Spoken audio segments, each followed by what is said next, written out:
Merci de votre fidélité à l'Esprit des Lettres et bienvenue sur ce plateau, l'Esprit des Lettres, émission consacrée aux livres de religion et de spiritualité. KTO vous la propose chaque mois en lien avec le Jour du Seigneur et la Procure, réseau de librairies qui nous reçoit ici à Paris, place Saint-Sulpice.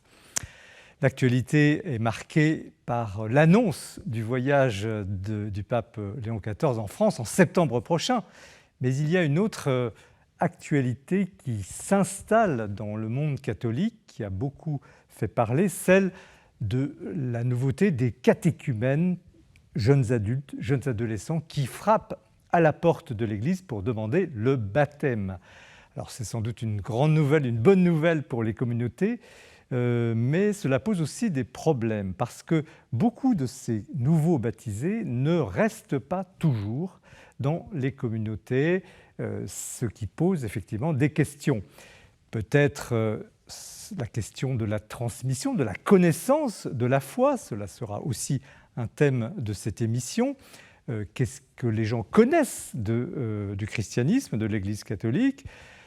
Peut-être aussi, cela pose aussi la question de l'histoire, de la mémoire du christianisme. Le christianisme en France n'est pas nouveau, c'est une histoire séculaire, mal connue, mais qui fait partie de ce pays. Donc ce soir, nous allons aborder la question des catéchumènes, la question de la connaissance de la foi chrétienne et catholique et de la transmission de cette foi, comment l'exprimer, comment en parler à ceux qui ne la connaissent pas. Et puis cet immense mouvement, cet immense héritage méconnu qu'on pourrait appeler l'histoire catholique de la France contemporaine. Nous allons voir tout cela avec nos trois invités qui présentent 3 livres ce soir, comme chaque émission de l'Esprit des Lettres. François Heuvet, bonsoir. Vous êtes un prêtre jésuite, rédacteur en chef de la revue Études, mais aussi un écrivain qui publiait des essais qui vous ont valu d'ailleurs de venir déjà sur ce plateau, et on est très heureux de vous retrouver. Le dernier en date est un solide ouvrage, Croire au XXIe siècle, sous-titré « Les catholiques face aux défis contemporains », c'est édité chez MAM. Et vous expliquez à un lecteur contemporain du XXIe siècle de manière claire, synthétique, les fondements de la foi chrétienne. Ça fait un ouvrage qui est un manuel accessible pour qui voudrait s'initier au christianisme, un livre de référence pour qui souhaiterait revisiter les piliers de sa propre foi, mais aussi un livre d'approfondissement, tant spirituel qu'intellectuel, pour les chercheurs de Dieu. D'ailleurs, on pourrait intituler ce livre « Introduction au christianisme », vous me direz si vous êtes d'accord tout à l'heure, très utile en ces temps de mise en cause de la foi chrétienne, mais aussi de redécouverte du christianisme. Thibaut Collin, bonsoir. Bonsoir. Vous êtes professeur agrégé de philosophie, connu pour la qualité de votre enseignement, connu pour la force de votre engagement catholique et pour vos essais que vous écrivez régulièrement, qui vous aussi déjà amenés sur ce plateau. Et ce soir, c'est le grand sujet du catéchuménat que vous proposez, donc c'est baptisés, adolescents, je le disais à l'instant, ou adultes, qui ont retrouvé la foi, mais qui ne se sentent pas toujours à l'aise dans les paroisses catholiques, au point que beaucoup parmi eux finissent par se décourager et partir. Alors avec 2 prêtres, Thibaut Guépraud du diocèse de Nanterre et Henri Valençon du diocèse de Coutances, vous avez coordonné un ouvrage publié chez Artege, préfacé par Monseigneur Mathieu Rouget, intitulé « Renaître et vivre », très beau titre, sous-titré « Comment aider les nouveaux chrétiens à persévérer ». Vous mettez en lumière le problème effectivement de la fidélité, de l'engagement après le baptême. Vous proposez des solutions pour aider ces catéchumènes à demeurer dans cette foi. C'est un livre complet, à la fois théorique et pratique, une valeur sûre. Jérôme Cordelier, bonsoir. Bonsoir. Alors vous êtes journaliste, rédacteur en chef à l'hebdomadaire Le Point, en charge des religions, des spiritualités et aussi des éditions locales. Vous avez été aussi journaliste politique. Vous êtes aussi un écrivain qui aime l'histoire et qui raconte livre après livre. Vous êtes d'ailleurs un habitué, vous aussi, de l'Esprit des Lettres, raconter le rôle joué par les chrétiens dans la construction de notre pays. Le dernier né de vos ouvrages nous conduit de la guerre d'Algérie jusqu'à mai 68, en passant par le Concile Vatican II. Il s'intitule « Les grandes fractures », sous-titré « Les chrétiens face aux défis du siècle 1954-1968 » chez Kalman Levy. Alors, votre récit, comme toujours, est palpitant. Il associe des interviews de témoins directs que vous avez retrouvés et des documents historiques. Le résultat est plutôt lumineux. Vous démontrez sans idéologie la place éminente des chrétiens aux heures sombres, aux heures difficiles de notre pays. C'est un travail de mémoire inédit et essentiel. Et nous commençons l'émission avec vous, Jérôme, sur cet ouvrage qui est une suite. Alors vous allez nous dire tout de suite comment il s'inscrit dans les deux précédents. D'ailleurs, vous étiez venu sur le plateau pour les présenter. Comment les grandes fractures, donc cette dernière tranche, 54-68, s'inscrit dans les deux précédents que vous aviez présentés déjà? Eh bien, écoutez, mon cher Jean-Marie, je chemine. Et plus je chemine, plus je m'intéresse à cette histoire qui est complètement oubliée, on peut dire. Vous savez, quand j'explore cette histoire du rôle des chrétiens dans la guerre et dans l'après-guerre, j'ai l'impression... Les deux premiers livres. Voilà, j'ai l'impression d'explorer un peu l'Atlantide, c'est-à-dire une mémoire qu'il faut faire ressurgir comme ça du passé, qui imprègne un peu tous nos paysages, mais qui est assez méconnu, qui est assez oublié. Donc je me suis d'abord intéressé au rôle des chrétiens pendant la Seconde Guerre mondiale, à partir de 1939. C'est juste parti d'une impression au début, c'est que j'avais l'impression qu'on parlait toujours du fait que les cardinaux et les évêques avaient pactisé avec Vichy, ce qui est une réalité, mais on oubliait aussi tous les chrétiens de base, j'allais dire les prêtres, les religieux, les religieuses, qui avaient été les premiers, il faut toujours le dire quand même avec force, les premiers à résister et à lutter contre le nazisme. Et puis après, je me suis aperçu que ces chrétiens-là, évidemment, à la fin de la guerre, ils ne restaient pas les bras ballants. En attendant, ils ont fortement contribué, ils ont été les chevilles ouvrières de la reconstruction de la France et de l'Europe. Oui, ils ont été aux avant-postes. Et là, je continue donc ce espèce de mouvement historique, en mariant, vous l'avez dit, de manière... parce que ça, c'est ce que j'aime, en fait, c'est-à-dire mêler des témoignages d'acteurs vivants et un peu des sachants, si je puis dire, qui éclairent, qu'ils soient historiens, philosophes, sociologues, théologiens, sur justement ces moments de l'histoire. Et en fait, en étudiant cette période donc, qui va de la guerre d'Algérie à mai 68, 15 années, assez courtes, il y a quand même une succession d'événements historiques, donc la guerre d'Algérie, Vatican II, Nostra Aetate aussi très importante. Oui. Nostra Aetate, donc ce document du Concile sur les Juifs et la reconnaissance au fond de la... Voilà, la condamnation de l'anti-judaïsme chrétien qui avait eu cours pendant des siècles. Après, on est en plein dans les 30 Glorieuses, donc le débat intellectuel est quand même fortement... les chrétiens sont influents dans le débat intellectuel, et après, on a mai 68. Sur cette courte période de 15 ans, en fait, on a des événements historiques. Et j'ai vu vraiment, en écrivant le livre, qu'ils avaient encore des retentissements aujourd'hui dans notre monde contemporain. Comment avez-vous découpé le temps? Parce que vous auriez pu, 54, ça peut se comprendre par rapport au précédent livre, mais 68, vous auriez pu pousser le curseur à 73, la crise pétrolière. Pourquoi vous avez... coupé à Parce que je pense 15 années. Je pense que mai 68 est un peu un moment charnière dans la société française et aussi un peu dans l'engagement des chrétiens. C'est-à-dire que d'abord j'étais frappé par plusieurs choses. D'abord, c'est que premièrement, les chrétiens sont en première ligne, ils sont engagés en première ligne. C'est-à-dire que dès qu'il y a un moment de crise, que cette crise soit sociale, économique, politique ou historique, les chrétiens prennent leurs risques et font leur devoir. Dans tous les débats que nous allons voir dans le livre. Mais on le voit encore actuellement. Ouais. Pendant la crise du Covid, la plupart des gens qui étaient en première ligne, c'était des chrétiens. Dans l'accueil de l'autre, des migrants, tout ça, c'est les associations chrétiennes dans le social qui sont assez fortes. Sur le débat actuel sur l'euthanasie, fin de vie, Donc, idem. Par exemple, exactement. Et alors d'abord, ils sont engagés, et ensuite, ce qui est intéressant, c'est qu'ils ne sont pas complètement d'accord. Donc ça donne une vision, quand même, souvent on a une vision du christianisme et de l'Église catholique un peu d'un bloc monolithe. Et en fait, pas du tout. C'est-à-dire que, la fameuse phrase « il y a plusieurs pièces dans la maison du Père », mais c'est la réalité. Et on voit qu'au feu de l'histoire, eh bien, les uns s'engagent d'un côté ou de l'autre, mais ils ont le même évangile, on peut dire, entre les mains, mais ils ont des lectures assez différentes de cet évangile et qui portent leur engagement. Et c'est la force du livre aussi, on verra tout à l'heure avec nos invités, de donner justement les deux visions, les trois visions, enfin la complétude des différents points de vue chrétiens sur ce même sujet. Chrétien, c'est-à-dire catholique, protestant, orthodoxe. Bien sûr, évidemment. Comment vous caractériseriez ces 14 années quand même incroyables dont vous avez situé la densité par rapport à l'histoire contemporaine? Est-ce que c'est vraiment là un grand tournant? C'est peut-être, le mot est un peu galvaudé, mais quand même, en 14 ans, notamment du point de vue chrétien, les choses ont quand même évolué. D'une certaine manière, se sont un peu dégradées, même si les chrétiens ont été en première ligne.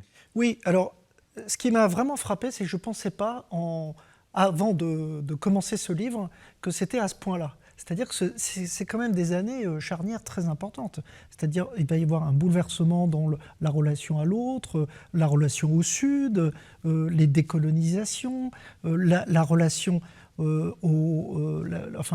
l'essor de l'expansion économique, l'essor du consumérisme, les débats intellectuels qui sont en profonde gestation, la relation évidemment entre l'esprit et la matière qu'on retrouve actuellement dans les débats sur l'IA. Il y a énormément de choses qui se jouent à ce moment-là. C'est une période très dense, très intense, et on est à une période où la France est encore chrétienne, mais elle commence à l'être de moins en moins. Est-ce qu'on On est au début de la déchristianisation. Je parle un peu sous votre contrôle, évidemment, puisque vous êtes plus des experts de ça que moi, mais c'est à l'époque où la courbe commence à s'infléchir, mais ce n'est pas encore trop visible. Est-ce qu'on peut dire sur le champ plus politique que pendant ces 14 années, donc 1954-1968, l'Église, au fond, les chrétiens ont perdu le pouvoir politique en France? Je ne serais pas aussi sévère ou affirmatif. C'est une question. Mais je réfléchis en même temps à cette question, parce que la crise de mai 68 va vraiment le montrer, hein, évidemment. Mais bon, on est encore quand même dans la France gaulienne. Et bon, De Gaulle était quand même s'il ne s'affichait pas en public et qu'il mettait un point d'honneur à ne pas faire en sorte que son catholicisme prenne le pas sur son engagement temporel, j'allais dire. Mais on est quand même dans cette France gaulienne. Mais c'est vrai qu'il y a des débats. Par exemple, ce qui est très intéressant, c'est les débats entre le catholicisme d'un Georges Bidault, par exemple, que j'avais beaucoup étudié. Rappelez qui est Georges Bidault. Georges Bidault, c'était celui qui a remplacé Jean Moulin à la tête de la Résistance intérieure et qui est devenu un des piliers des gouvernements de la 4e République, un des fondateurs du MRP, démocrate chrétien. Bon, j'avais beaucoup étudié la figure de Georges Bidault dans l'ouvrage précédent, parce que là, Georges Bidault, avec l'Algérie, va perdre de son aura. Et sur la touche, oui. Voilà. Mais c'est vrai qu'on est encore... c'est la fin de la démocratie chrétienne. Oui, mais c'est aussi la fin d'une époque. C'est la fin d'un cycle qui va être profondément marqué par mai 68. Alors, on ne va pas déflorer l'intérêt de la lecture de livres. Hein. Merci. L'émission, c'est aussi pour que vous puissiez apprécier, lire les livres. Hein. C'est comme le but recherché. Que pourriez-vous dire du point de vue qui est le vôtre de chaque... Enfin, on peut prendre quelques minutes sur chaque séquence, sur ce qui s'est passé pour les chrétiens. On peut prendre Guerre d'Algérie, par exemple. Vous avez des pages troublantes connues, mais troublantes sur la torture.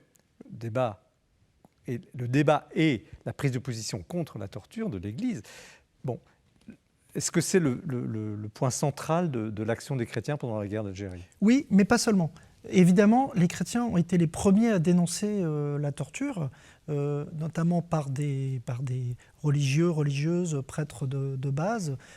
Par exemple, j'ai interrogé le curé des Loubards, Guy Gilbert, qui était appelé en Algérie à ce moment-là, et qui a dit j'ai découvert la sauvagerie, en fait, en Algérie. Donc il y a eu beaucoup de gens qui étaient heurtés par ça. Et puis évidemment, au premier chef, Monseigneur Duval, qui a porté toute cette contestation publique. Mais ce qui est intéressant, c'est que j'ai découvert aussi, en faisant ce livre, et notamment grâce à la biographie de Pie XII de Frédéric Le Moal, qui a fait une excellente biographie de Pie XII, que Pie XII a joué un rôle aussi important, et ce n'était pas le Pie XII dont on parle dans le grand public, c'est-à-dire le Pie XII des silences pendant la Shoah, c'était le Pie XII qui se disait que les processus de décolonisation étaient inéluctables, et donc il fallait accompagner ce mouvement d'une certaine manière vers les indépendances. Et donc, il sera un des premiers aussi à dénoncer la torture. Mais beaucoup de chrétiens, François Mauriac, le Christ est un homme, on se souvient de cette phrase très importante. Alors sur l'autre chapitre, l'autre grand chapitre, la décolonisation dont vous venez de parler, africaine notamment, mais il y a aussi la question évidemment de l'Indochine. Quelle est la pointe avancée des chrétiens ? Merci Jean-Marie. Je voudrais juste ajouter une chose, c'est que j'ai énormément travaillé l'Algérie qui fait un tiers du livre. Oui. J'ai voulu essayer de maintenir une ligne de crête et d'être assez juste. J'ai la chance de ne pas avoir de relation passionnelle avec l'Algérie comme ont beaucoup de gens. C'est-à-dire que moi j'ai vraiment découvert l'Algérie. J'ai eu la chance d'accompagner le président Macron en Algérie lors de son dernier voyage en 2022. Mais j'ai essayé de garder cette ligne de crête et de montrer qu'il y avait aussi des engagements sincères qui étaient aussi pour l'Algérie française. Et donc vous avez plusieurs figures, mais vous avez d'un côté un André Mandouze qui soutient le FLN, spécialiste de Saint-Augustin, qui sera un des chantres de l'Algérie indépendante, mais vous avez de l'autre côté un Georges Bidault qui fera ce choix de l'Algérie française et qui partira dans les oubliettes de l'histoire alors qu'il a été un grand résistant parce qu'il a fait ce choix-là. C'est un livre très juste, on peut le dire, on verra ce qu'en pensent nos amis, mais de fait, j'atteste que vous faites la part des choses. Merci, j'ai essayé de garder cette ligne de crête et de ne pas verser là-dedans, mais d'être... Et par exemple, il y a des évolutions. Un Jacques Soustel est très intéressant dans son évolution, par exemple, puisque lui, il arrive, il est ethnologue, c'est un homme très ouvert et qui, avec la découverte de Charnier, va progressivement basculer dans un côté un peu plus radical sur l'Algérie française. Alors ça, c'est pour l'Algérie. Mais nos amis téléspectateurs liront. Qu'est-ce que vous pouvez dire des autres grandes phases que vous avez mentionnées ? La décolonisation, la construction européenne, qui est déjà en germe, même bien avancée, mais cette espèce de boom économique qui posait des questions à la fois sociales, mais aussi de développement. Vous avez après le grand chapitre sur le Concile Vatican II, le bouillonnement intellectuel.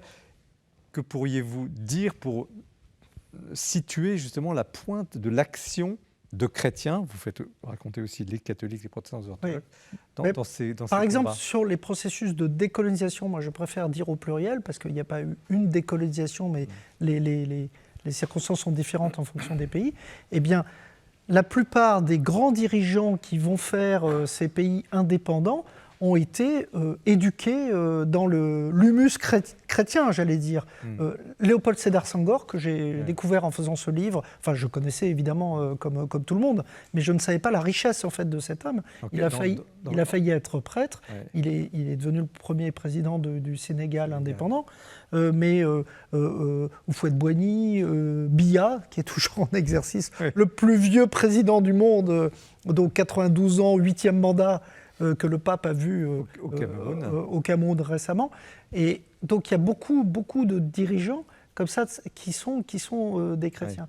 Mais ce qui m'intéresse beaucoup, c'est l'engagement en fait. Peut-être parce que je ne suis pas très engagé moi-même, donc je suis assez fasciné par les gens qui sont très engagés.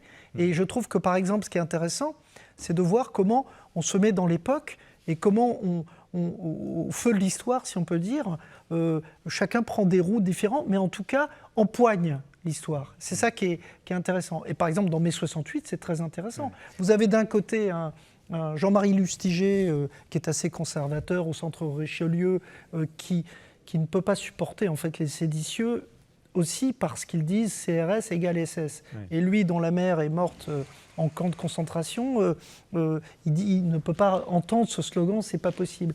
Mais vous avez de l'autre côté les jésuites, cher père. Alors justement, les jésuites, François les dominicains qui sont plutôt pointe. Du côté qui chauffent, dans la rue. Qui chauffent, on peut dire, les esprits séditieux. Vous avez des souvenirs, François Vevey ? Pas directement, mais j'étais un petit peu jeune à l'époque, mais enfin des récits effectivement de. Alors qu'est-ce que vous pensez justement de l'ouvrage de notre ami Jérôme Cordelier ? Je l'ai beaucoup apprécié, justement par son équilibre et par le fait de bien montrer les diverses positions, non pas pour dire les uns ont raison et les autres ont tort, parce que l'histoire parfois porte des jugements un petit peu rapides sur certaines personnes, mais d'essayer de montrer les arguments, de mettre en valeur les arguments. Donc c'est très... Et puis, de fait, commencer à l'époque de la guerre d'Algérie, c'est intéressant, parce que là aussi, je me rappelle d'histoires racontées par des amis jésuites qui avaient été mobilisés en Algérie, et pour qui ça a été une expérience fondatrice. Ça a été un point de bascule. Parce qu'au Vatican II, pour la vie de l'Église, c'est un point de bascule, on sait bien, mais 68 aussi. Mais la guerre d'Algérie a joué un rôle aussi très important. Et pour comprendre les évolutions ultérieures, je pense c'est intéressant de repartir de cet élément-là. Voilà. Thibaut Collin, comme philosophe, vous n'êtes pas historien. Comment vous percevez finalement l'enjeu de ce travail ? Moi, j'ai été très touché par les passages sur l'Algérie, que je connaissais un petit peu. Voilà, j'avais lu des choses. Et puis cette résonance entre la guerre et puis les moines de Tibéride, notamment l'entretien que vous avez eu avec Hubert de Chargé. Oui, c'est une magnifique figure, Hubert de Chargé. Magnifique. Oui. Et j'aime bien cette idée plus qu'une idée, cette pratique de lier des ouvrages d'historiens et puis des entretiens avec des témoins ou des proches. Mais effectivement, je pense que la guerre d'Algérie est une matrice importante pour comprendre encore notre époque. Moi, j'ai des oncles qui ont fait la guerre d'Algérie, qui en parlaient très peu, et on sent que c'est une blessure qui demeure. On parle beaucoup de Vichy, mais je pense que la guerre d'Algérie est une blessure non moins importante. Et qui est encore à et qui est encore peut-être plus à vif que... bien sûr, oui. Mais qu'est-ce que... C'est le discours du pape devant le monument des martyrs pour la guerre d'indépendance, sur le pardon et le fait que le ressentiment ne doit pas se transmettre de génération en génération. C'est un discours qui n'a pas suffisamment été remarqué dans le grand public et notamment par les médias dominants, si on peut dire. Alors qu'est-ce que ces chrétiens, au fond, quelle est la vision, je vous pose la question, Père François Vevey, quel est le noyau, la vision du monde des chrétiens dans ce fratras de l'histoire, dans ces combats? On parle de la guerre d'Algérie, on parle de la décolonisation qui n'a pas été simple, et ainsi de suite. Au fond, quelle est la vision du chrétien ? Il est porteur de quelle société ? La vision est plurielle, hein. Enfin, c'est ce que montre l'histoire. Je dis pas ce que devrait être la vision chrétienne. En tout cas, l'expérience montre, et la guerre aussi. Enfin, on pourrait multiplier les exemples, voir une pluralité de. Il y a quand même, je pense, assez simplement, je veux dire, un souci du bien commun. Un souci de la fraternité. Alors après ça, les manières d'y arriver, effectivement, entre une position peut-être très schématiquement, qu'on pourrait dire plus idéaliste, voilà, réconciliez-vous et puis voilà, tout se passera bien, une position qui serait peut-être plus réaliste, dire oui, mais d'accord, enfin, compte tenu, on reviendra sur le péché peut-être tout à l'heure, du fait justement que la violence est présente dans l'humanité, qu'on ne peut pas l'éviter, comment la tempérer. Enfin, il y a quand même quelques éléments il faudrait regarder dans le détail, mais quelques éléments constants. Mais c'est vrai, ce qui est frappant, c'est de voir parfois des positions antagonistes de gens qui sont des chrétiens engagés et qui vont agir alors, en chrétien ou en tant que chrétien, pour reprendre la différence un peu subtile de Maritain, dans quelle mesure c'est vraiment sa foi chrétienne qui est engagée dans sa position, Mais en tout cas, je pense qu'il y a quand même un souci du bien commun et de la fraternité qui est assez partagé. Thibaut Collin, en tant que philosophe, comment justement, où est le curseur dans cette situation de déchirement, le titre, les grandes fractures? Quel est le critère de discernement dans des situations aussi complexes que celles dont on vient de parler, par exemple la question de la torture? Vous êtes appelé du contingent, bon catholique, vous arrivez là, vous pensiez que tout était bien, vous voulez défendre d'ailleurs la civilisation, vous vous rendez compte de cela.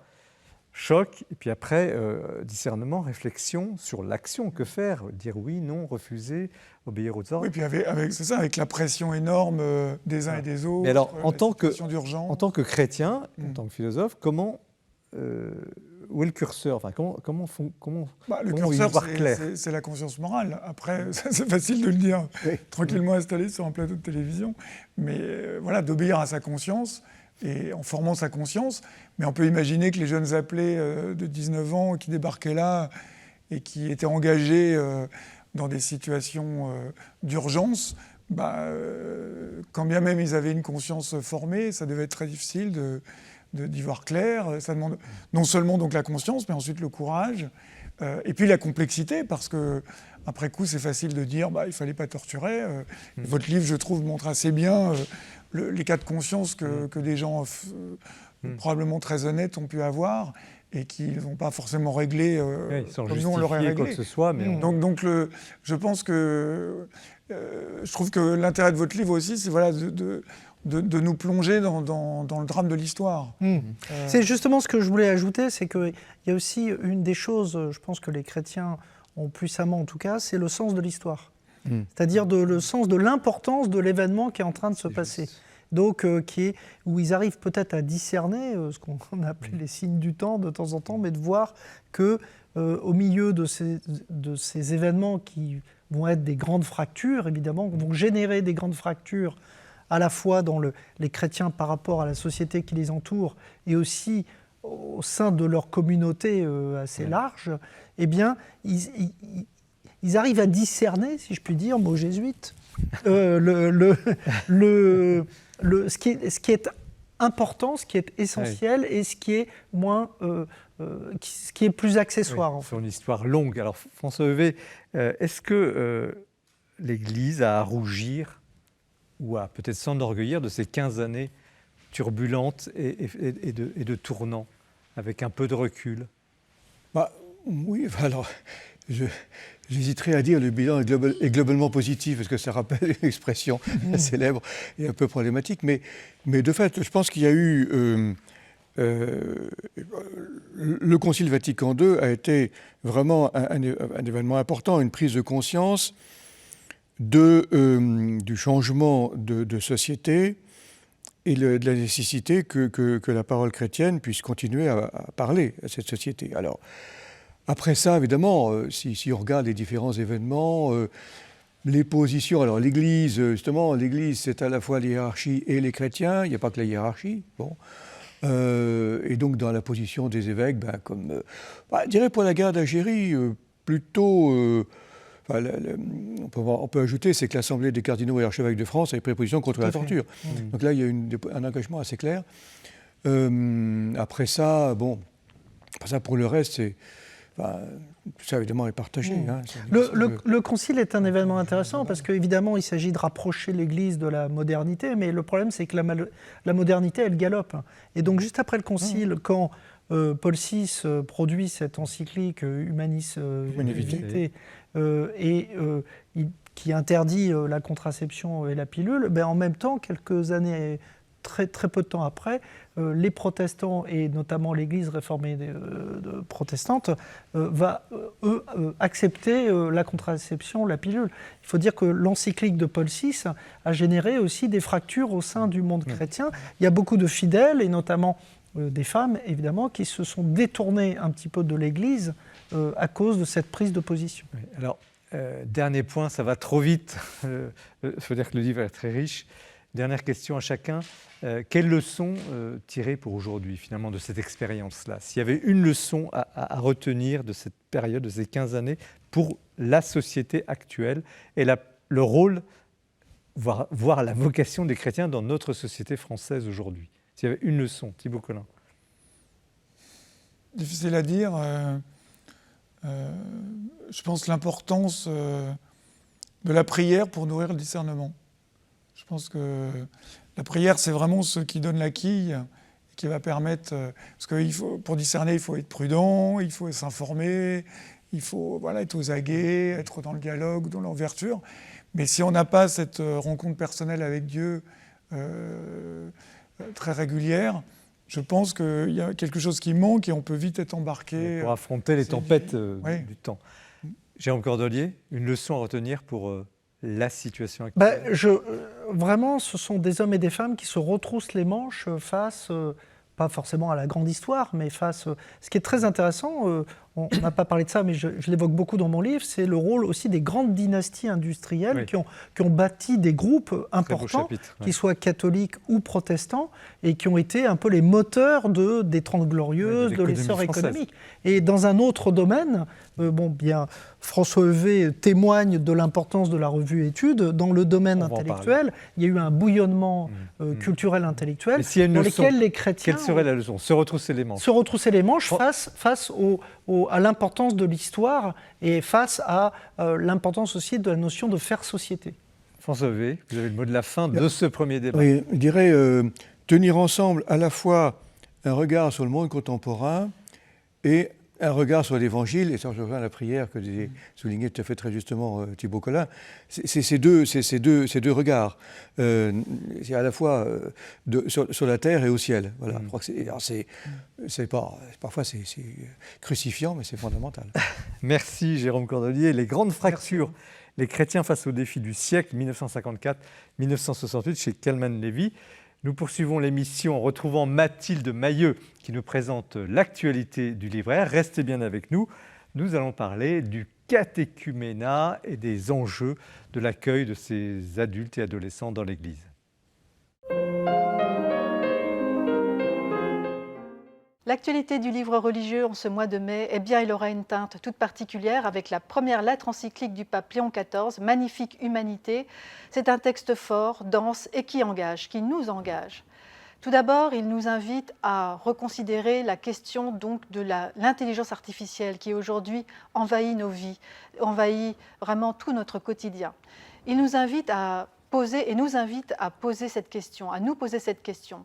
Voulons-nous ériger une nouvelle tour de Babel ou bien bâtir un monde où Dieu et les hommes peuvent converser ensemble? Voilà un beau programme, mais un programme exigeant. Alors pour cela, il nous invite à nous appuyer sur la doctrine sociale de l'Église, un patrimoine absolument nécessaire et précieux en ces temps difficiles, mais aussi sur l'apport des sciences humaines qui pour lui est très important pour convenir d'une saine et juste réflexion sur le sujet, un texte qui déjà est très marquant. Laurent Ulrich, archevêque de Paris, publie aux éditions du Cerf « Les papes, la guerre, la paix » 1914-2026. Une anthologie de textes du magistère, là encore, ces textes du pontificat qui, depuis plus d'un siècle, ont marqué les temps troublés qui ont été les nôtres à travers plusieurs conflits mondiaux. Le magistère pontifical s'est toujours positionné pour la paix, mais il a parlé aussi de la guerre. À l'heure d'aujourd'hui, il est utile et nécessaire de se pencher sur ce magistère et de comprendre quelle était la parole de ces papes qui nous conduisent à penser la paix. Très heureuse réédition à présent. Je suis contente de vous proposer L'Invincible Espérance de Christian Tchergé, moine de Tibérine, assassiné avec 6 autres de ses frères trappistes en Algérie. C'est publié chez Bayard Religion.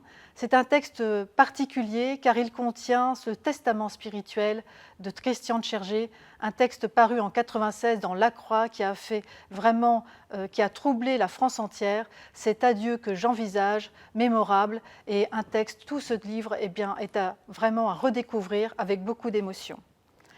Premier pas dans la prière, une autre très belle réédition, c'est celle du cardinal Jean-Marie Lustiger qui ici nous initie en 16 petites méditations mais totalement éclairantes, cette audition Ephata sur la prière. Si nous ne savons pas prier, si nous n'osons pas, appuyez-vous sur le cardinal Lustiger, ce grand priant, ce grand spirituel qui, comme un frère, nous invite pas à pas à découvrir le secret de la prière, ce cœur battant de la foi. Être moine aujourd'hui, une vie alternative, dont Jean-Pierre Longat, moine bénédictin, publie aux éditions Salvator un livre très précieux pour tous ceux qui voudraient découvrir ou qui peut-être sont tentés par l'aventure monastique. Dans ces chapitres, et tout à fait éclairants, il nous dessille les yeux, nous invite à découvrir ce qu'est la vocation religieuse à l'heure d'aujourd'hui. C'est une vie faite de sobriété, mais aussi de partage, d'altérité. Dans ce retrait du monde qui est souhaité par beaucoup aujourd'hui, eh bien, il est bon de découvrir ce texte qui fait, en tout cas, réfléchir sur une autre vocation humaine qui est si précieuse et enrichissante pour l'Église. Et puis enfin, pour terminer, un très beau récit biblique, une très belle méditation spirituelle d'Élisabeth de Lambilly, que nous avions découverte il y a quelque temps avec Moi, l'âne de Jérusalem. Ici, elle revient aux éditions du Cerf avec Lamento, le chant de la femme de Lot. Qui était cette fameuse femme de Lot dont nous ne connaissons que le prénom de son mari? Un récit biblique, une méditation spirituelle et qui nous encourage là encore à replonger dans le texte biblique. Merci Mathilde pour ce tour d'horizon toujours très riche de l'actualité du libraire. Nous poursuivons l'émission avec le livre écrit en partie par Thibaut Collin, avec deux prêtres, Thibaut Guépraud et Henri Valençon, sur le thème des catéchumènes, ces jeunes adolescents, ces adultes qui frappent à la porte de l'Église. Le livre s'appelle « Renaître et vivre. Comment aider les nouveaux chrétiens à persévérer », préfacé par Monseigneur Mathieu Rouget avec de Nanterre chez Artege. Alors, Thibaut Collin, 10 auteurs, parce que je n'ai pas nommé tout le monde, le préfacier, Monseigneur Rouget. Quelle est la genèse de ce bouquin ? C'est 2 journées que nous avons organisées en septembre dernier à la cathédrale de Nanterre. On a été accueillis par Monseigneur Rouget. Mais enfin, ce n'est pas lui du tout qui a organisé. C'est une sorte de colloque, en fait. Parce que Thibaut Guépraud est prêtre du diocèse de Nanterre. Et voilà, c'était un colloque et qu'on avait en fait déjà pensé faire avant l'annonce du concile provincial. Alors, et ça tombait bien. Parce que le concile provincial, c'est la décision des diocèses d'Île-de-France d'organiser en ce moment une réflexion sur mise en commun et idées pour accueillir ces fameux catéchumènes et mieux les dorloter en quelque sorte. Alors, les catéchumènes et ensuite accompagner les néophytes. Parce que alors on va parler de tout ça, mais donc il y a un an, vous vous posiez déjà ce problème-là. Oui, vous aviez déjà vu cette question-là. Oui. Bah, oui, ça tout le monde la voyait parce que ça faisait quand même plusieurs années que la CEF, la conférence des évêques, communiquait. Oui, communique sur les chiffres. Chiffres. Mais est-ce qu'on a les vrais chiffres des départs de ces dons? Oui, non, mais là je parlais plutôt des chiffres de l'annonce des catéchumènes, de ceux qui allaient être baptisés. Donc 20 000 à peu près, c'était 10 000 l'année dernière, 20 000 cette année. Non, mais c'est-à-dire qu'en 6 ans, on est passé de 4 500 à à peu près 20 000. Donc, absolument. Mais quelle est l'ampleur? Excusez-moi d'aller tout de suite dans le du sujet, mais qui est le cœur de ce livre, quelle est l'ampleur des départs? Est-ce qu'on a des données fiables? Alors, il n'y a pas de chiffre officiel. Ça, j'en ai parlé avec Yann Raison du Closiou, qui est sociologue, qui suit ça très près. Il n'y a pas de chiffre des diocèses de remontée officielle. Après, il y a des retours de terrain. Je pense que c'est très divers. Ce que l'on sait, c'est malheureusement qu'il y a quand même beaucoup de néophytes qui décrochent assez rapidement. Qu'un néophyte? Donc un néophyte, c'est celui qui a reçu la vie nouvelle. C'est-à-dire, il était baptême, baptisé. Voilà, qui a été baptisé et qui déploie sa vie chrétienne dans la communauté qu'il a. Et on est néophyte combien de temps après le baptême? 1 ou 2 ans, je crois. Enfin, je ne sais pas si canoniquement il y a un néophyte, c'est un jeune chrétien. Et il se trouve que dans un délai aussi court, après le baptême, certains arrêtent. Il y en a, arrêtent. Après, ça, c'est les voies du Seigneur sont impénétrables, mais effectivement, décrochent, ne pratiquent plus. Et donc ça, certains parlent de jusqu'à 80% dans certaines communautés, d'autres moins. Donc ça, la plupart des pasteurs vous diront que effectivement, il y en a pas mal qui décrochent. Encore une fois, il n'y a pas de chiffre fiable. Et quoi qu'il en soit, d'un côté, l'afflux des catéchumènes pose la question de leur accueil, de leur formation et de leur intégration. Et donc, un des enjeux du Concile, me semble-t-il, du Concile provincial, c'est comment les accompagner pour persévérer, parce que c'est ça la question, la persévérance dans la vie chrétienne. Alors, mais Le baptême n'est pas une fin en soi, par définition. par quel bout, si je puis dire, prendre ce problème? Est-ce que c'est un problème de surabondance? Trop de monde, on n'arrive pas à gérer le flux? Est-ce que c'est un problème d'accueil? Est-ce que c'est un problème de formation? On en parlera tout à l'heure avec le Père Hervé.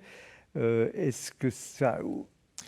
Comment aborder cette question? Alors, parce que le livre est multilatéral, oui. Enfin, vous abordez tous les aspects à travers les différents auteurs et leurs spécialités du sujet. Vous, comme philosophe et coordinateur du livre, comment vous poseriez le problème? Pourquoi ces nouveaux baptisés prennent la poudre d'escampette, si je puis dire? En fait, je pense que d'abord, il y a des raisons très différentes pour lesquelles un adolescent ou un jeune adulte, voire moi dans ma paroisse, il y a 2 ans, un homme de 80 ans a été baptisé. Donc c'est pas bon, en majorité, c'est quand même des jeunes et puis la tranche 20-40 ans. Bon. Donc il y a différentes raisons. Hein. Ça peut être une recherche de sens, de spiritualité, ça peut être après un événement douloureux, ça peut être une quête identitaire, ça peut être la confrontation avec l'islam. Bon, il y a différentes raisons. Donc les gens arrivent avec des itinéraires différents, forcément imprégnés de la culture de notre époque, pour le meilleur et pour le pire. Et donc il s'agit de les accueillir et peu à peu de leur faire découvrir le Christ, parce que certains viennent parce qu'ils ont une soif spirituelle de Dieu, mais ils ne savent pas qui est Jésus-Christ. Donc voilà, il y a des cas, donc c'est très divers. Vous voyez, il n'y a pas le modèle type. D'accord, mais et donc la question, c'est comment les accompagner pour leur permettre de faire une vraie rencontre du Christ. Ensuite, la vie dans l'Esprit Saint tournée vers le Père. Enfin voilà, une dimension trinitaire. Et c'est là où il peut y avoir des avis divergents sur les méthodes. Alors, qu'est-ce qui ne tourne pas rond? Alors, le but du livre n'est pas de faire des leçons à quiconque ou de dire il suffit de faire ça, tout, etc. C'est un livre assez analytique. C'est une contribution de différentes personnes, de sociologues, de théologiens, de philosophes, de pasteurs de terrain, pour essayer de proposer quelque chose. Grosso modo, la thèse consiste à dire, si je puis dire c'est une thèse parce que c'est assez général, mais c'est de dire, en fait... si on veut qu'il y ait une persévérance, il faut vraiment travailler en amont, si je puis dire, en amont du baptême, pour que la personne concernée puisse, rentrer vraiment dans un chemin de conversion. Et la conversion, c'est à la fois la rencontre du Christ, mais avec tout ce que ça implique de changement de vie.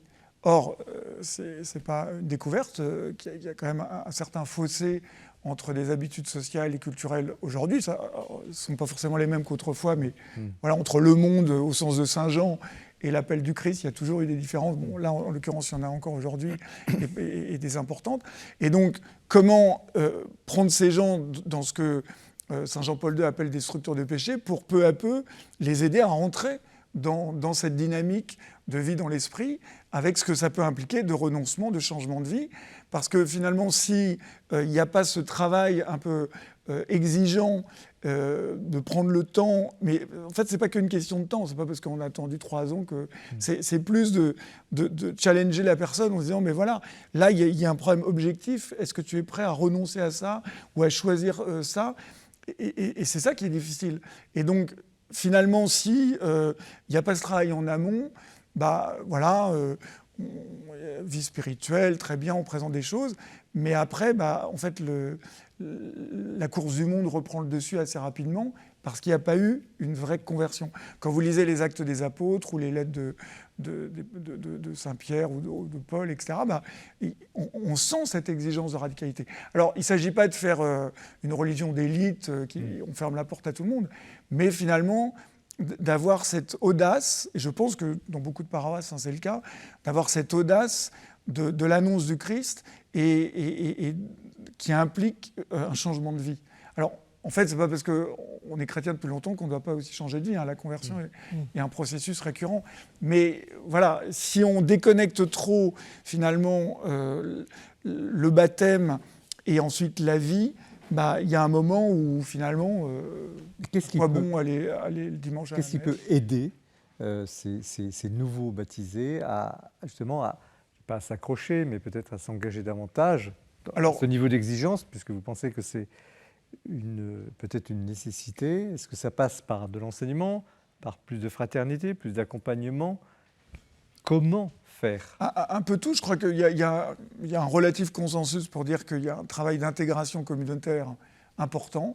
En fait, on vit quand même dans une société assez individualiste et l'Église catholique française est relativement bourgeoise. C'est-à-dire, à la fin de la messe, les gens se saluent, et puis on va tous déjeuner chez soi, en famille. Bon, parfois on invite tel ou tel.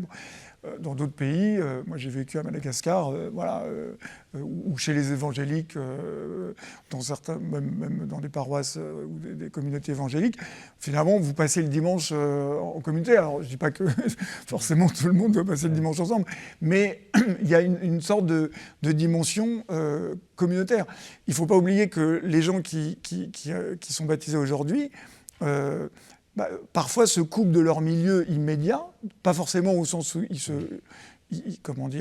se fâchent avec leurs proches.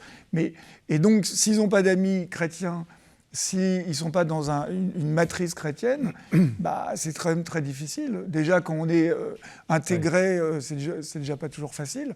Mais donc je pense qu'il y a cette exigence de alors, il y a pas mal de choses qui sont créées dans pas mal de paroisses, de petites fraternités, de communautés à la fois de formation, de partage, de vie fraternelle. Et il y a des exemples de réussite.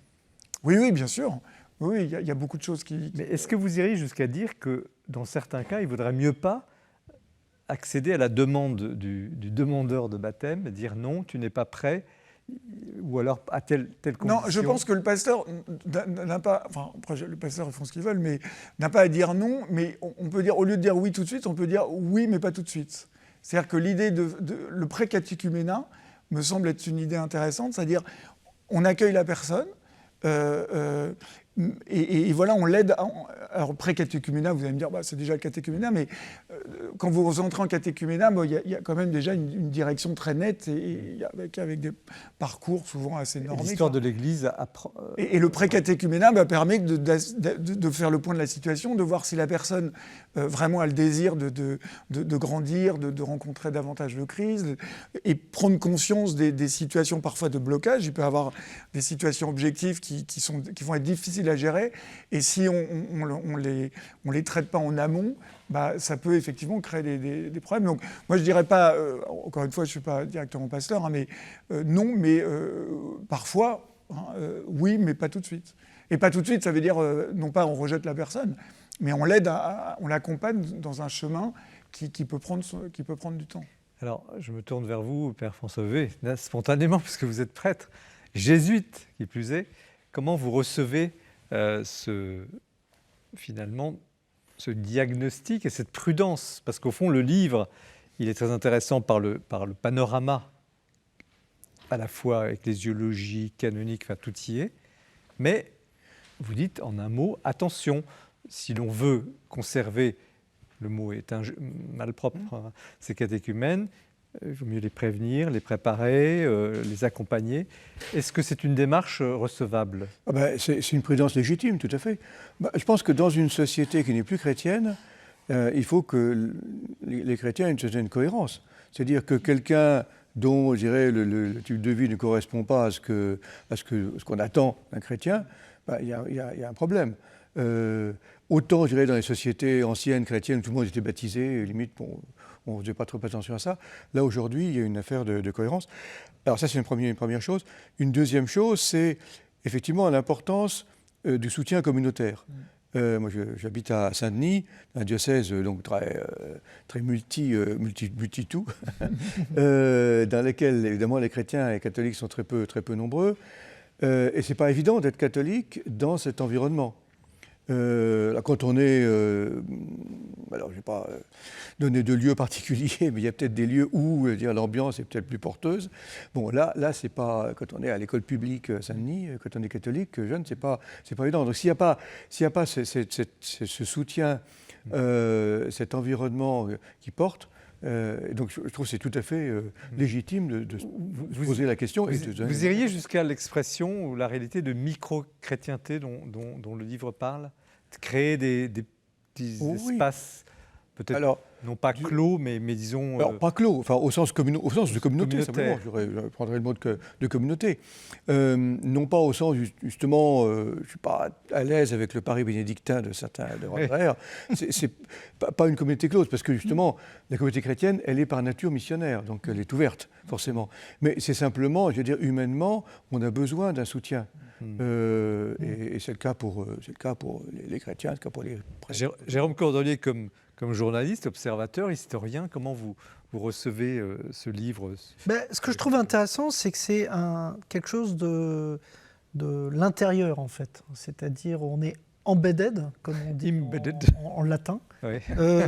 Donc, de l'intérieur, c'est aussi le mariage de tous les regards. C'est-à-dire, il y a à la fois, il y a ce prêtre à Maubeuge, donc il y a un regard de concret, de comment il vit, et puis aussi un regard d'intellectuel dont vous êtes.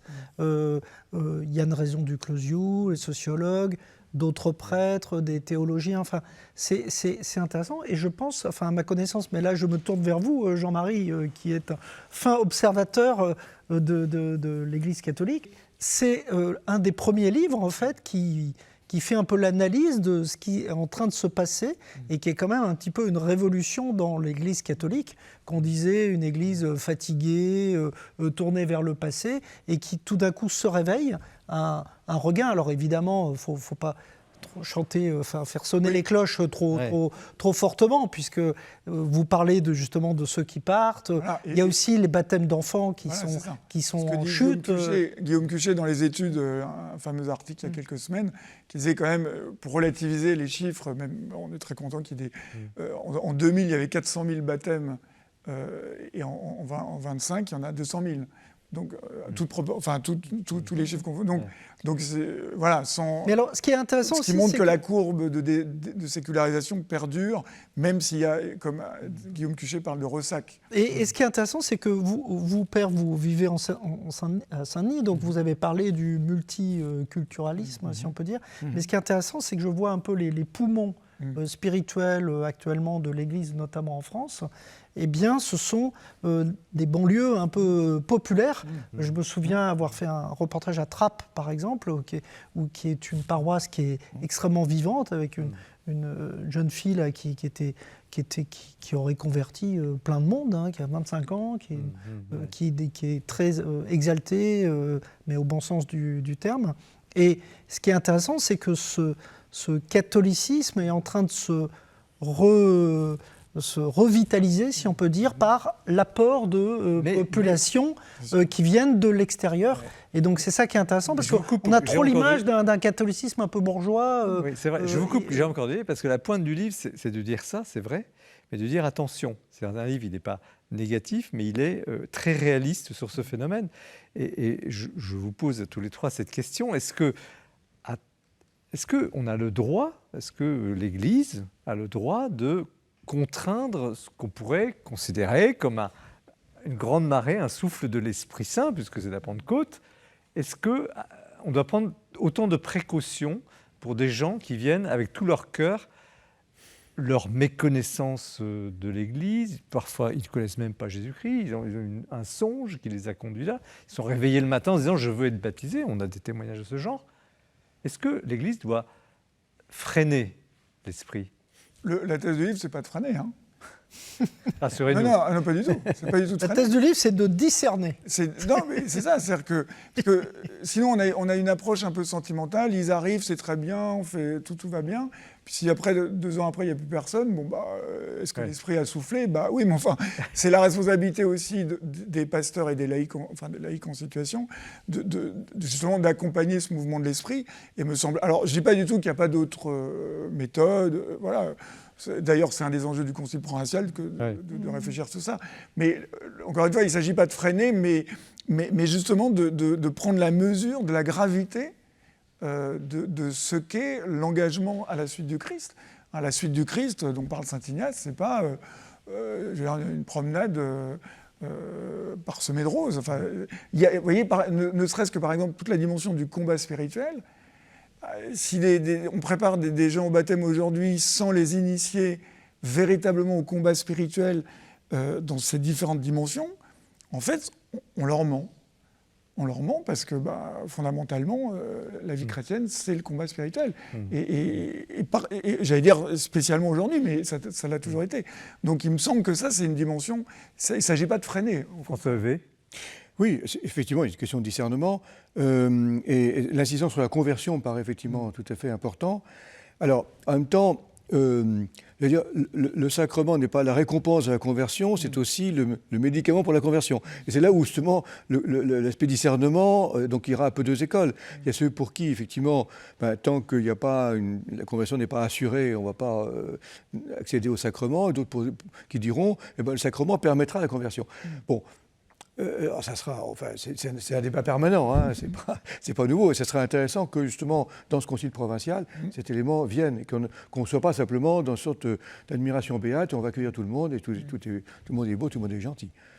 Quel est l'enjeu fondamental de cette question? Parce que vu de l'extérieur ou vu de Rome, comme on dit, quelle surprise de voir cette Église de France assaillie en quelque sorte par des demandes tout à fait inattendues de candidats au baptême. Les évêques eux-mêmes disent on n'y est pour rien, ils le reconnaissent très humblement.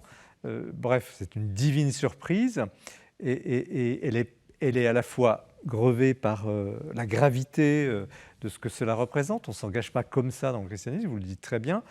Et en même temps, elle est porteuse de peut-être, qui sait, d'un réveil, d'un renouveau.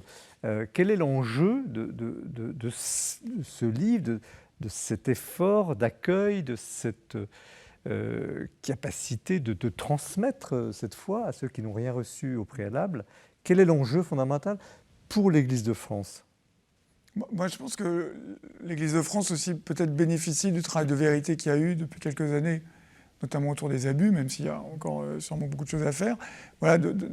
Voilà, d'affronter la vérité, je pense que finalement, on en a aussi les fruits quelques années après. Enfin, même si d'abord c'est... Vous pensez qu'il y a un lien entre les deux? Ah oui, moi je pense qu'il y a un lien. Ensuite, je pense qu'il y a la très grande souffrance des jeunes.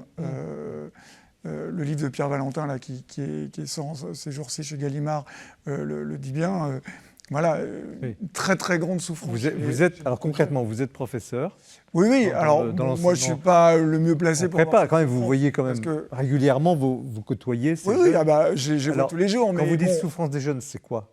Souffrance des jeunes, c'est le problème de la solitude liée aux écrans, c'est le problème de l'attention, la santé mentale de beaucoup de jeunes. Et quand vous regardez les chiffres, c'est absolument colossal. Donc il y a quand même une sorte de mal-être très profond, de perte de sens, de rapport à l'avenir extrêmement anxiogène. Bon.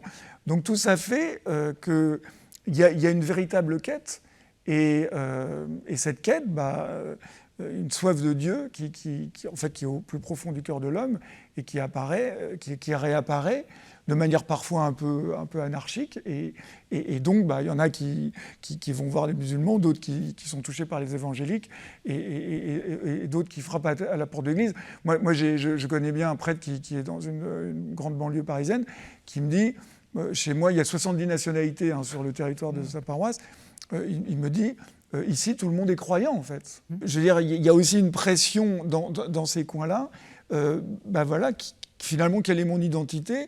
Et donc, comme le dit Yann Raison du Closiou, en fait, pas mal de jeunes de la troisième, ou Guillaume Cuchet, troisième génération qui ont décroché de chrétiens dont la grand-mère allait encore à l'église, en fait, il y a comme un moment, en fait, moi, je suis chrétien. Alors, ils ne savent pas très bien ce que ça veut dire. Et puis, il suffit de voir un influenceur sur un réseau social, et puis il tape à la porte de l'église. Jérôme Cordier, en un mot, comme historien, allons-y, simplifions, quel est l'enjeu de ce renouveau? L'enjeu pour l'Église ou pour la société? Pour l'Église et la société. Oui, l'enjeu c'est d'irriguer, c'est-à-dire de porter une parole qui offre des perspectives. Ce que vous dites, je pense que le contexte est très important, c'est sur l'absence de perspectives. Et on voit bien chez les jeunes une quête d'ancrage, ça c'est très fort, une quête de sens et de sacré. Ouais, Je veux dire, c'est c'est sacré. pas pour rien s'il y a un renouveau de la messe en latin. Il faut aussi regarder ces jeunes qui se tournent vers les communautés traditionnalistes, qui vont en pèlerinage à Chartres. Donc, ça fait aussi partie de. Il y a un phénomène autour de ça. François Mais je V. pense que l'ancrage est très important. Pas seulement pour les chrétiens, pour nous tous. Je pense que c'est enfin, à mon avis, hein, c'est la chose importante. Et puis surtout, être porteur d'espérance, en fait. C'est-à-dire dessiner des perspectives collectives et individuelles pour le monde qui vient, puisque on est dans un monde qui vient. On n'est pas dans un monde forcément qu'il faut redouter. On est dans un nouveau monde. Un nouveau monde, il faut prendre la part dans ce nouveau monde. François V. L'enjeu. Oui, bon, pas grand-chose à rajouter à ce qui a été dit. Bon, effectivement, c'est important d'analyser ce phénomène et on comprend très bien qu'il y a des attentes très fortes et ça, c'est très significatif. Tout ce qui a été dit et l'important d'y répondre et l'important de fonder vraiment que la foi ne reste pas à un niveau simplement émotionnel et sentimental. Enfin, ça fait un peu une transition avec ce qu'on va dire plus tard, mais je crois que c'est voilà. Justement, nous allons parler de votre livre dans quelques instants. Le père Hervé. Il est très fort, merci pour la liaison. Merci d'abord à Thibaut Collin et à vos co-auteurs, les disques que nous n'avons pas nommés, mais Henri Valençon et puis Thibaut Guépro, pour Renaître et vivre. Comment aider les nouveaux chrétiens à persévérer chez Artege. Nous poursuivons avec le livre de François V, Croire au XXIe siècle. Restez bien avec nous, mais c'est l'heure du coup de cœur. Et on retrouve Jean-François Rode.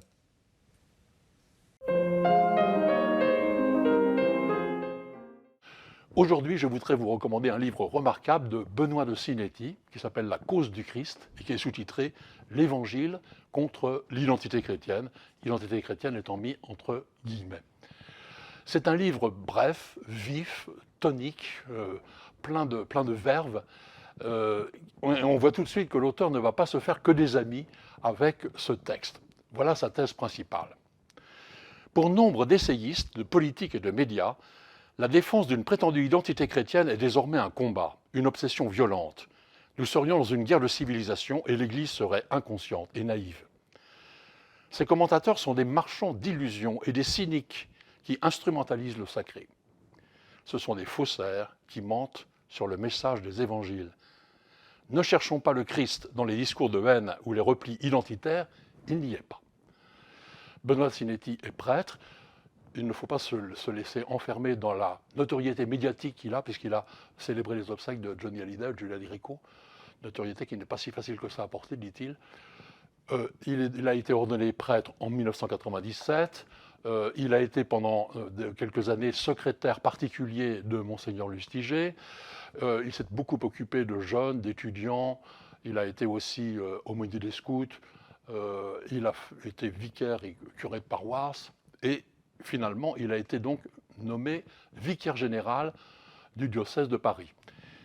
Poste dont il a démissionné en 2021 et aujourd'hui, il est donc curé de paroisse à Lille.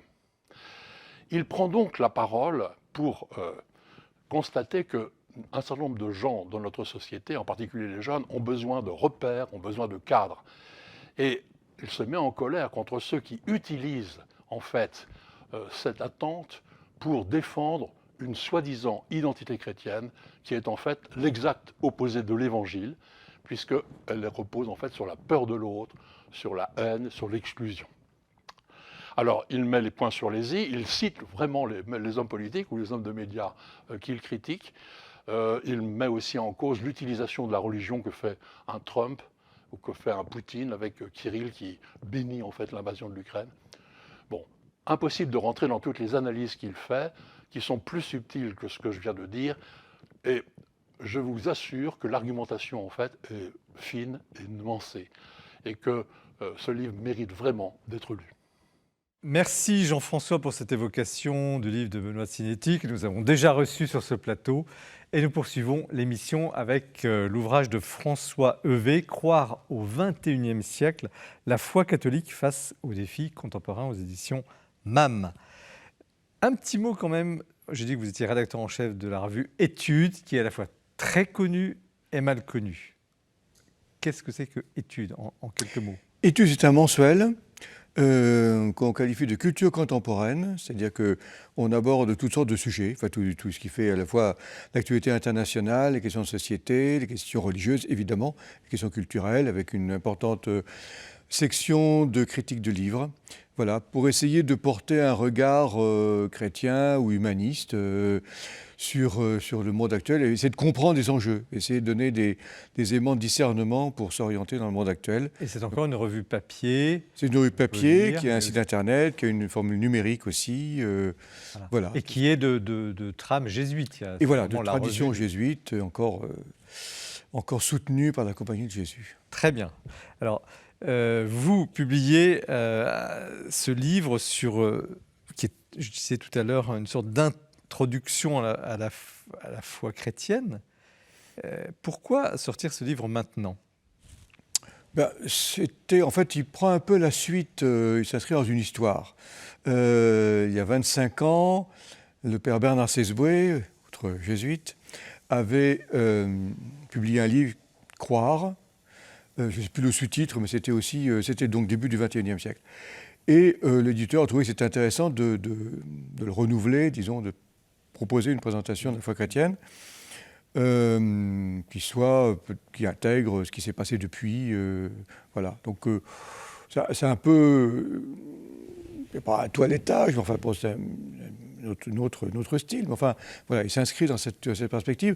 Cela dit, l'enjeu est vraiment, et par rapport à toutes ces personnes qui découvrent le christianisme, de donner une présentation, disons, des fondamentaux de la foi catholique. Alors, il y en existe d'autres, il y a un catéchisme, il y a des ouvrages de théologie, mais enfin, voilà, sous une forme ramassée, de dire l'essentiel à partir du credo, ce qui est une formule assez classique. Alors, on peut penser aussi antérieurement aux célèbres foi chrétienne hier et aujourd'hui d'un certain Joseph Ratzinger, à l'époque où il était professeur de théologie à Tübingen, et puis d'autres ouvrages aussi qui s'inscrivent dans cette perspective, Henri de Lubac aussi. Voilà, donc chacun un peu avec son style. L'idée, c'est de toucher quand même un public assez large. Toucher un public assez large. En tout cas, exigeant quand même. Un public relativement exigeant. Bon, le livre n'est pas mince. Il n'y a pas beaucoup d'images.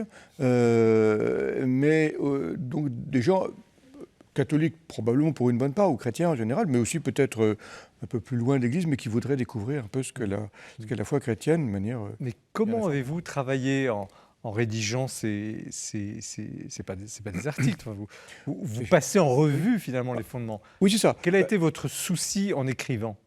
On parcourt les différents articles du credo, parfois un petit peu enrichis. Bon, un développement, donc c'est le grand credo de Nicée-Constantinople, qui est un peu la référence, ce texte qui finalement, au IVe siècle, où les évêques sont mis d'accord sur une expression concentrée, on peut dire, de l'essentiel de la doctrine chrétienne. Voilà.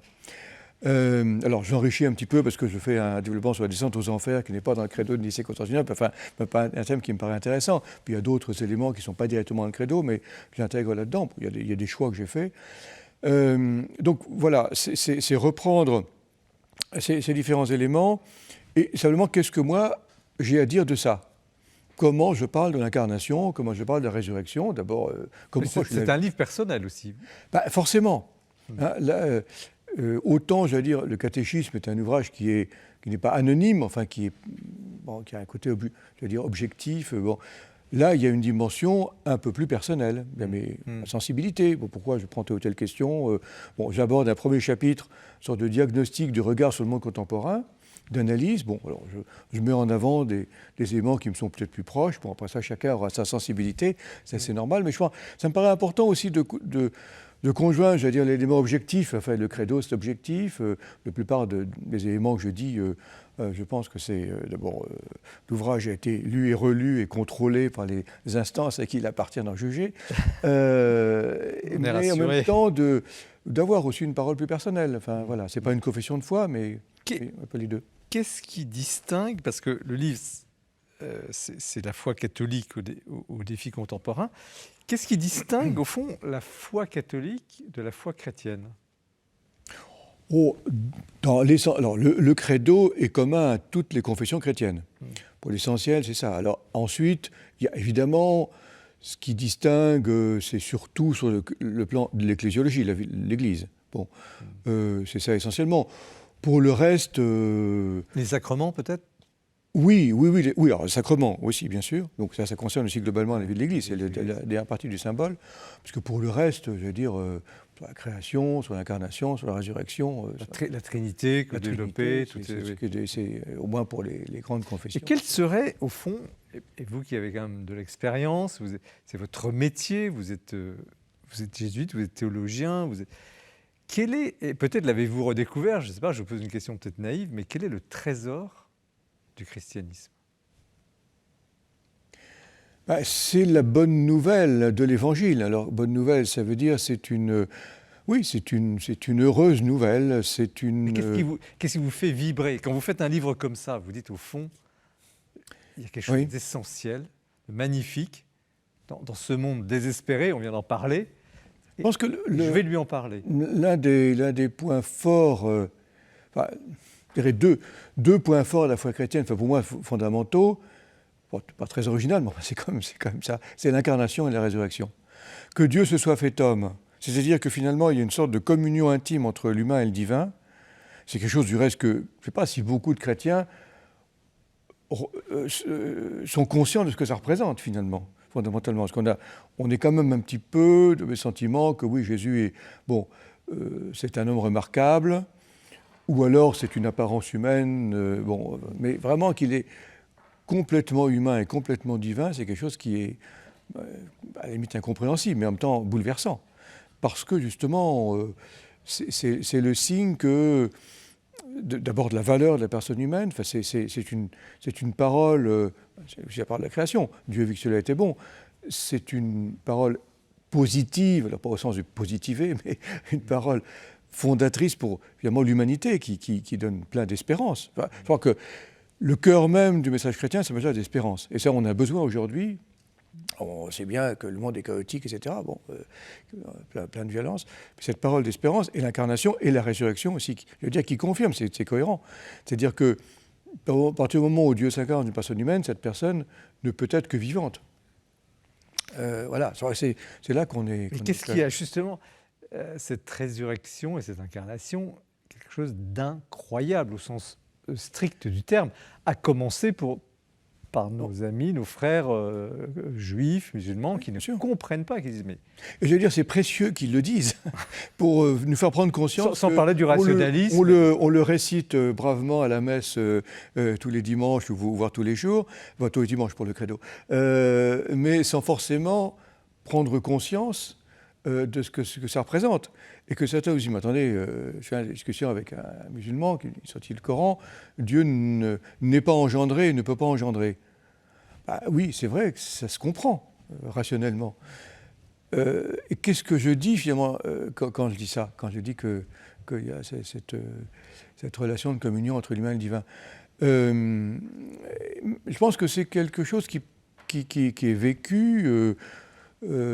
mais c'est ça le défi de la foi catholique, de tenir à la fois la dimension de raison, c'est-à-dire c'est pas l'ésotérisme au mauvais sens du mot, c'est pas seulement une sorte de chose qu'il faut croire, n'essayez pas de comprendre, il y a un appel à la compréhension, ça c'est vraiment fondamental dans la foi catholique, tout en ayant le sens du mystère. Voilà, c'est ça qui est... Et ça, vous le rendez. Vous le rendez. Mais est-ce que, justement, on parlait tout à l'instant des catéchumènes, il y a des choses qui sont difficiles à croire.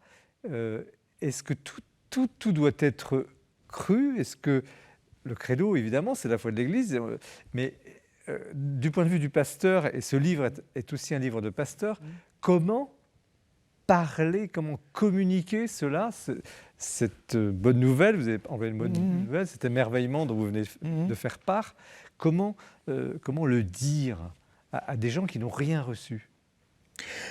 Alors, c'est peut-être pas par des discours peu théoriques que ça va passer. D'abord, c'est une affaire de témoignage. Enfin, je dirais, c'est le premier point de la mission, premier pas de la mission, c'est justement être soi-même porteur de cet émerveillement et de cette espérance. Bon. Et ensuite, donner le goût d'aller un petit peu plus loin et de dire finalement qu'est-ce qui nourrit cette espérance, qu'est-ce qui la fonde de manière plus théorique. Et j'allais dire, au moins comment dire ça, avoir le sens qu'il y a dans ce credo, même si je ne comprends pas tout, j'entends un appel, voilà, ça me parle. Quelqu'un qui me dirait, ben non, vraiment, credo, ça ne me dit absolument rien, bon, il y a peut-être problème pour le baptême quand même.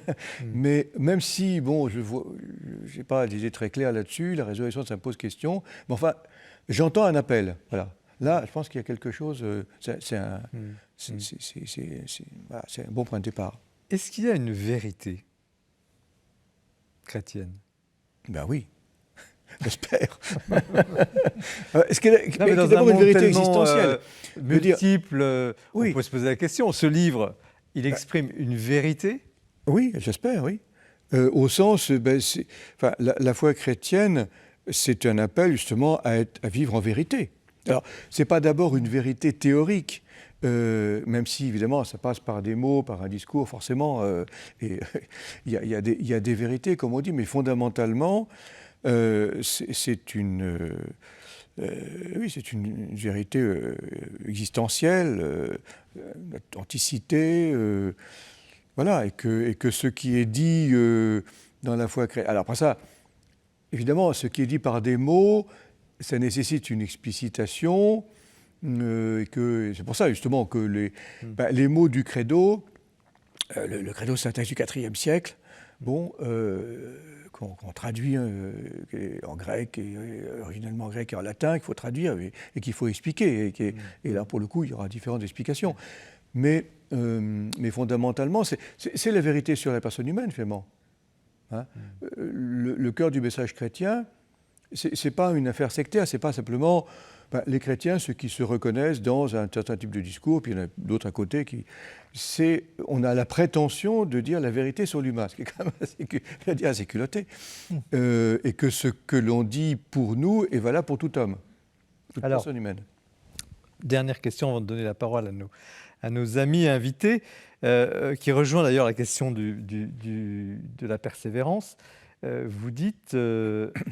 alors que l'humanité, je vous cite, actuelle, risque de basculer de l'optimisme progressiste au pessimisme apocalyptique, il est bon de rappeler ce que l'Écriture appelle persévérance. Ce que l'Écriture appelle persévérance est justement une invitation à continuer à lutter pour le bien dans l'espérance qu'il finira par triompher, même rien s'il ne nous le garantit à vue humaine. Donc une sorte de... Cette persévérance dont on a parlé tout à l'heure, elle a un sens. Et le sens, c'est... C'est l'espérance que la vie l'emporte sur la mort et que la communion l'emporte sur la division. Et que ce que nous pouvons faire va dans ce sens-là. Alors, c'est bien qu'il y a plein d'obstacles, le péché est présent, on n'a pas encore beaucoup parlé du péché, et il est présent, mais en même temps, comment dire, même si le salut, j'allais dire, est eschatologique, comme on dit, c'est-à-dire il est hors du plan d'histoire, il se fait quand même à travers l'histoire. Et toutes les actions qu'on peut faire, les plus concrètes, eh bien, ça porte du fruit pour la construction du royaume de Dieu. Messieurs, qui veut réagir sur ce beau livre de François Heuvet? Moi, je trouve ça capital de méditer comme ça la foi chrétienne, à la fois dans son objectivité et pour nourrir notre foi au sens de démarche personnelle. Et je pense aussi que, méditer, vous parliez de l'incarnation tout à l'heure, ça nous dépasse infiniment, c'est incompréhensible au sens où on ne peut pas le déduire, l'expliquer comme ça. Et je trouve que ce qui est fascinant, c'est de se dire, je peux le prendre comme un point de méditation. C'est-à-dire que, et là, on a besoin de mots que l'Église nous fournit. Voilà, Jésus est vrai Dieu et vrai homme. Ça nous dépasse, mais ça peut être le point de départ d'un temps de prière, d'un temps de méditation. Et là, et quand on est dans cette perspective, là, on voit qu'on est porté par quelque chose qui nous dépasse. Et que voilà, c'est Dieu qui s'est révélé, et Dieu, il est présent en nous par l'Esprit Saint. Donc, et même vous, comme philosophe, rationnel, vous acceptez d'entrer dans cette histoire, dans ce mouvement de quelque chose qui dépasse. Oui, alors moi j'étais chrétien avant d'être philosophe, donc c'est plutôt... Non mais j'avais Oui, enfin, une soif de vérité. Tout de même, votre métier, c'est d'enseigner la Bien sûr, philosophie, bien donc sûr, bien sûr. le rationnel. Oui, mais alors ça, être philosophe pour un chrétien, j'allais dire, on est en bonne compagnie. Parce que, il y a une Mais il n'y a pas tradition. d'incompatibilité entre le mystère un peu intouchable, insondable, et ce travail. Ah non, j'aurais pas l'outrecuidance de dire une chose pareille après tous les grands qui nous ont précédés. Non, c'est au contraire. Je pense que quelqu'un qui cherche la vérité, sincèrement, ne peut être que... Alors après, il y a une démarche personnelle d'adhésion, mais ne peut être que... D'ailleurs, on le voit de plus en plus chez certains intellectuels aujourd'hui, qui ne sont pas forcément croyants, mais qui sont impressionnés par la densité... et puis la fécondité, parce que finalement, l'incarnation, quand on voit les fruits, ne serait-ce que culturels, civilisationnels, depuis 2000 ans, c'est immense. Oui, oui. D'où l'enjeu de ce livre. Alors, Jérôme Cordelier, qu'est-ce que vous pensez de ce livre? Comment vous l'avez reçu? Alors, je trouve que c'est un livre qui élève. Ce que j'aime beaucoup chez François Heuvet, c'est que c'est un vulgarisateur exigeant. Oui. C'est-à-dire oui, un livre. qu'il arrive à faire passer quand même des choses qui sont quand même d'un niveau assez important. Hein, et en même temps, il le fait passer comme ça, alors en douceur, parce que, bon, on se connaît depuis un certain temps maintenant, et j'apprécie aussi beaucoup son humilité, en fait. Et donc, c'est quelqu'un qui n'a pas... bon, en tant que directeur d'études, il pourrait avoir une certaine arrogance, entre guillemets, intellectuelle, enfin, mais justement, il n'a pas ça. Et donc, il y a le côté vulgarisateur et en même temps exigeant, c'est-à-dire que c'est quand même un livre qui...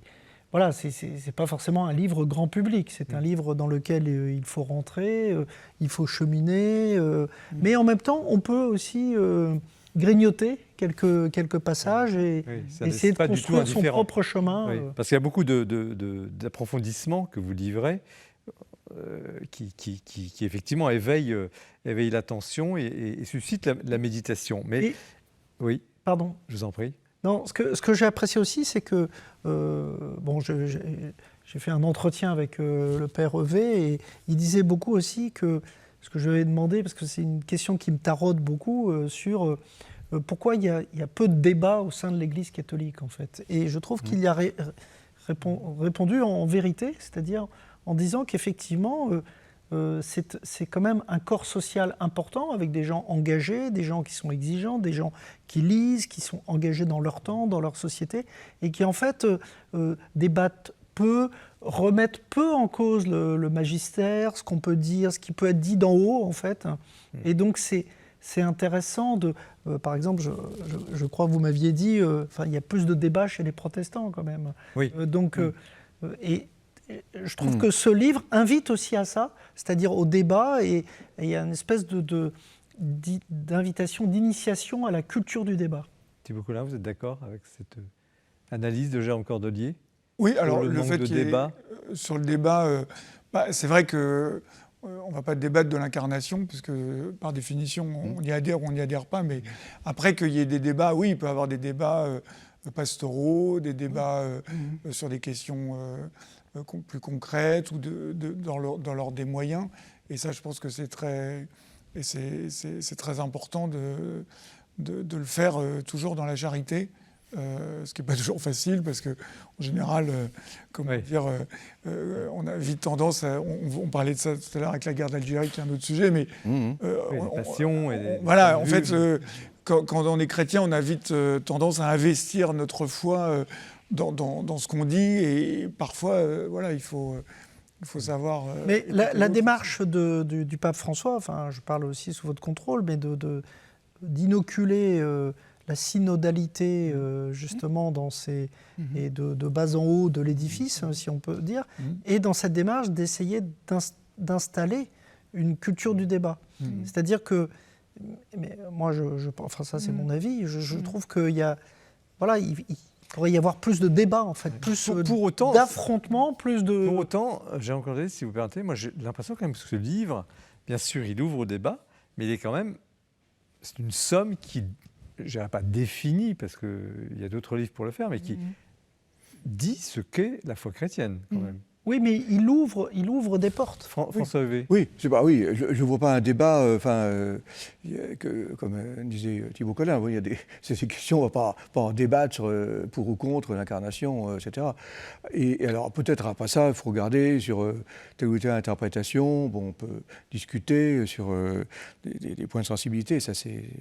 Mais de fait, l'objectif n'était pas d'ouvrir un débat directement sur ces questions. Est-ce que l'Église travaille suffisamment pour justement transmettre ce trésor? Il y a le catéchisme de l'Église catholique, il y a le compendium, le résumé mais tout ça, ça a maintenant aujourd'hui presque 30-40 ans. Est-ce que, et là, bon, il y a votre livre, il y en a d'autres, mais vous disiez celui de Cesboué à 25 ans. 25 ans, oui. Bon, des ouvrages un peu à la fois substantiels, accessibles, est-ce qu'on n'en voit pas passer tant que ça, même dans l'émission? On en a quand même 30 par an, des ouvrages. On n'en voit pas tous les jours, hein, tous les mois. Est-ce que l'Église est un peu à la peine pour transmettre son trésor? Ça me paraît un enjeu fondamental. Encore une fois, pour ne pas en rester un christianisme très, très sympathique, mais un peu émotionnel, affectif, etc. Où tout le monde et c'est une des raisons aussi pour lesquelles certains peuvent lâcher en cours de route, parce que ça manque un petit peu de substance. Mais en même temps, faut la présenter d'une manière qui soit aussi nuancée. C'est pas en blanc et noir, c'est pas en permis défendu. Et c'est vrai que c'est pas forcément évident. On n'a pas non plus des centaines d'auteurs. On pense aussi au Père Varillon, hein, mais ça remonte aussi à 40 ans. Hein. J'avais prévu beaucoup de thèmes parce que le livre est très riche et va aussi très loin sur la question du salut, la question de l'identité, le péché, on n'en a pas parlé. On aurait pu aussi trouver aussi des éléments rejoignant le livre de Jérôme Cordelet sur la politique, l'engagement, la question du sacré. Bon, bref, vous lirez le livre, évidemment. Mais j'ai une question quand même qui me taraude, c'est la dernière de ce débat. Il y a quand même un paradoxe, et j'aimerais vous entendre là-dessus, entre, on l'a vu, l'attrait du christianisme, l'attrait pour nouveau, vous venez de mentionner certains intellectuels qui considèrent que le christianisme, finalement, est fréquentable, intéressant, même si le débat est toujours là. Il y a donc, d'une part, on vit une période d'attrait, d'attraction, et dans le même temps, un paradoxe de rejet profond, montée du sécularisme, montée de l'indifférence totale, montée quand on interroge les jeunes générations, les statistiques, le sans religion, c'est-à-dire cocher une case, sans religion monte en flèche. Qu'est-ce que ça dit, ce paradoxe de ce temps contemporain? Vous avez chacun 1 minute pour répondre. Et c'est le dernier point du débat. Je crois que c'est impossible dans 1 minute, parce que c'est un phénomène très complexe. Il y a de nombreux paramètres, et j'avoue que j'ai peu de mal à faire une pondération de tout ça. Et pour éclairer nos téléspectateurs qui nous regardent avec fidélité et attention, je pense qu'il y a vraiment un intérêt croissant pour les questions du sens, pour les questions fondamentales. Après ça, des jeunes peuvent se trouver un peu en difficulté par rapport à une église qu'ils voient comme trop dogmatique ou trop normative. Bon, ce qui fait qu'ils vont chercher du sens un peu ailleurs ou dans les coins, etc. Donc je crois qu'il y a vraiment un enjeu à montrer, encore une fois, vraiment le christianisme comme une religion de l'espérance, bon, qui a des exigences, mais si on les présente de manière ouverte, elles peuvent être tout à fait acceptées. Jérôme Cordelier, en 30 secondes. Alors moi, je ferai beaucoup moins de l'intérieur. Juste, je vois quand même qu'il y a la parole du pape, hein, on en a très, très peu parlé. On voit quand même ce pape qui fait son chemin, et qui est encore un peu en apprentissage, si on peut dire, mais qui fait son chemin sur la scène internationale, qui fait des discours marquants. Il y a certains discours, je pense notamment au discours qu'il avait fait devant les ambassadeurs en début d'année. Et puis tous ces discours sur la paix sont ces discours aux jeunes. Finalement un grand pédagogue de ce christianisme. Voilà, et donc il y aura beaucoup d'attentes évidemment avec sa venue prochaine. En septembre. Thibaut Collin, c'est vous qui avez le mot de la fin sur ce paradoxe, attrait, rejet du christianisme dans notre société. Je pense que le christianisme maintenant est bien installé comme minoritaire en France. On le savait déjà, mais voilà, ça se confirme. Et quand une religion devient minoritaire, elle a tendance à s'appuyer dans ses racines et elle peut attirer aussi des personnes qui sont en quête de radicalité. Radicalité, c'est la racine, donc c'est pas forcément pour les arts. Voilà, la radicalité, c'est en fait de revenir à la racine des choses. Et je pense qu'on est dans un monde où de plus en plus les questions deviennent radicales et donc demandent des réponses radicales. Merci François Heuvet. Croire au XXIe siècle, la foi catholique face aux défis contemporains chez MAM. Merci Thibaut Collin et vos co-auteurs Renaître et vivre, comment aider les chrétiens, les nouveaux chrétiens à persévérer, édition Artege. Et merci à vous Jérôme Cordelier, Les grandes fractures, les chrétiens face aux défis du siècle 1954-1968 chez Kalman Levy, une émission encore une fois passionnante. Vous l'avez vécu avec nous et merci de votre attention et fidélité à l'Esprit des Lettres. Vous pouvez la retrouver sur les différents sites de KTO, bien sûr, du Jour du Seigneur et de la Procure. L'émission passe en replay sur KTO, sur la radio de KTO et sur le site, évidemment, vous pouvez toujours la retrouver. Merci encore de votre attention. Nous nous retrouvons dans un mois pour de nouvelles aventures littéraires. À bientôt.